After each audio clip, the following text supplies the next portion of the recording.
Hey guys, and welcome back to another video on the channel. Not only that, it's another prediction video for the 2020-21 NFL season. Now today we're going in with the Philadelphia Eagles. We're just done in Washington. Now we're going in with the Eagles. Now, quick disclaimer. I do have a bit of bias when it comes to the NFC East. I am a Washington fan myself, so I may put them a bit higher than I probably should, and some of the other teams a bit lower than I probably should. I try not to do it. I try and be as unbiased as I possibly can. However, some bias will slip out from time to time, and it will just occur. So, without further ado, let's get in to the video, and let's get predicting the Philadelphia Eagles record. So, they go 0-1 against Washington in the first week. Why? I've explained it in my last video, go and check it out. Second, they go 1-1. They get a win. They bounce back against the Los Angeles Rams. Why? I don't think the Rams are that good. They just don't have that team cohesion that they used to. You know, ever since that Super Bowl run a couple of years back, they just haven't been the same team. It's like they're still depressed. It's like they're still thinking about that Super Bowl loss. I don't know what's going on with them. They're just not the same anymore. Then they go 2-1. They beat the Cincinnati Bengals. Why? The Bengals are shit. It's as simple as that. No more needs to be said. Then they go against the 49ers. And they lose. They go 2-2. Why? They just have a bit more firepower. Their defense is just too good for the likes of Philadelphia. And their run game is very, very good. And Jimmy Garoppolo, as much as people like to hate him, he is a good quarterback. You know, he's not amazing. He's not your Patrick Mahomes. He's not your Russell Wilson. But he is a decent quarterback who can get the job done.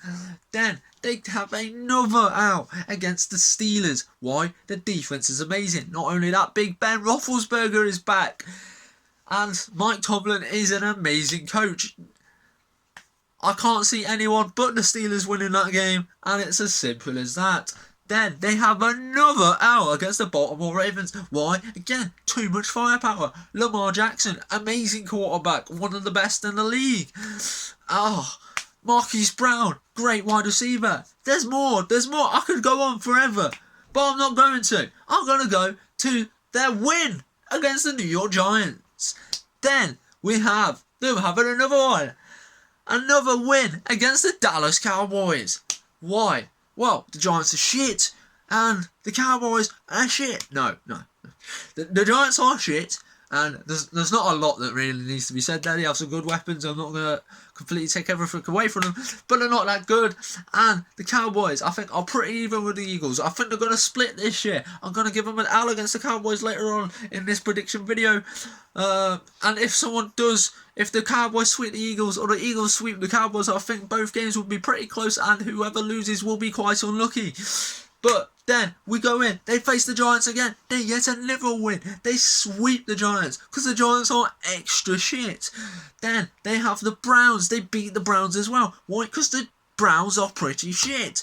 They have good players, OBJ, Jarvis Landry, Austin Hooper. They have good players, but they're a shit team, unfortunately. They just don't have that cohesion, that team spirit that teams really need. Then they have the Seahawks. They are going to get absolutely blown away because the Seahawks are very, very good. They have Russell Wilson. They have Tyler Lockett. They have DK Metcalf. They have a very, very good team.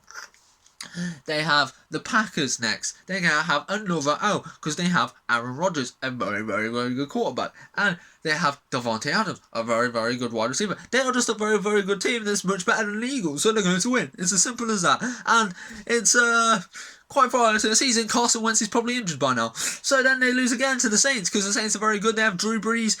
They have Michael Thomas. They have Alvin Kamara. They are very, very, very, very, very good. They have Cameron Jordan. I could go on for some time. Then they have the Cardinals. I'm really not sure on this one. I'm not. I'm kind of stuck on this one. I tell you what, I've breezed through this predictions up until now, haven't I? I've just realised we've only been going for about 4.5 minutes. Damn. Or maybe I've been speaking a bit too fast. Maybe I need to go a bit more in depth. But it is what it is. But now it's the Cardinals, and I'm a bit stuck here because this is very well matched. You know what? If this was earlier on in the season, I probably would have give the Eagles the win. But since it's so late in the season, and Carson Wentz is probably injured by now, because when does he ever finish the season? I give the win to the Cardinals. That's another L for the Eagles. Then I'm going to give them another L. Damn, they're on a losing streak against the Cowboys. Why? Because I gave them a win against the Cowboys earlier on. I did say to split with them. Maybe they have the L earlier on and their win now. I don't know. But because I said they were going to split and I gave them a win earlier on, I'm going to give them an L here. And then they're going to have another L on the end of the season against Washington. Again, this one, they could easily split and win. But I said they'd sweep. Last video, biased Washington fan coming out. So I've got to stick with it and have them getting swept here. So let's go through it. Let's go through their regular season record. So let's go back up to the top. So 1-0, 1-1, 2-1, 2-2, 2-3, 2-4, 3-4, 4-4, 5-4, 6-4. Doing well to start off the season. Then they are 6-5. Then they are 6-6. Then they are 6-7. Then they are 6-8. Then they are 6-9. 6-10. 6-10. I think, to be fair, I think I've actually done alright there. I think I've been a lot less biased towards the against the Eagles than I was towards Washington. I think 11-5 is a little bit of a stretch for Washington, but I think 6-10 is reasonable for the Eagles. I know Eagles fans will probably have a go at me because they think their team's going to get to the Super Bowl every year, but yeah, I think that's actually decent. Most Eagles fans that I do watch on YouTube, they almost always predict their team to win the Super Bowl, even though they never do. I'm not saying there aren't any reasonable Eagles fans, but the majority that I know of, I like that. But yeah, is what it is. There you go. Philadelphia Eagles are going to go 6-10. You heard it here first. Come back to me when it's right.